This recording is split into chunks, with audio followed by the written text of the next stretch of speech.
Hello guys! Welcome back to my vlog. It's a party vlog about duck farming. Ito na yung mga itik ko ngayon. Parang 2 years and counting po yung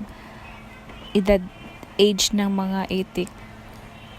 Tapos may mga bago at may mga oldie na itik na po kasi 2 years ago na po yung mga itik ko, tapos nadagdagan po ng bago yung mga parang dumalaga po. Tapos ang iba naman ay namamatay siguro sa tanda nila, tapos yung iba yung hindi maliksi, yung mga mahihinang nilalang charlang. Yon, ito na ngayon yung mga itik ko, gumagala sa palayan na halos wala nang makain.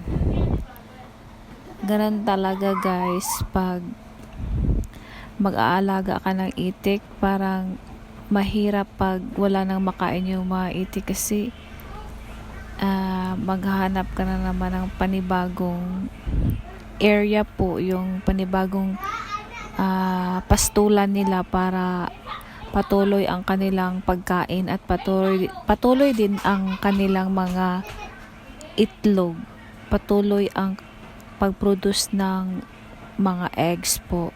Kaya bawal magutuman yung mga itik kasi pag nagugutuman sila, hindi sila magbibigay ng mga eggs. Kaya yung mga may-ari ng itik maghanap talaga ng paraan para maipastol sa ibang lugar na naman. Ito ang dahilan na maraming nahihirapan sa pagpapastol ng mga itik kasi hindi madaling maghanap ng pastulan ng mga itik, at saka critical po ang mga lugar na naging pastulan po. May mga lugar na maraming ahas sa palayan, may mga lugar na may masamang loob, kaya mahirap talaga mag-ano ng itik, mag-alaga at magpastol.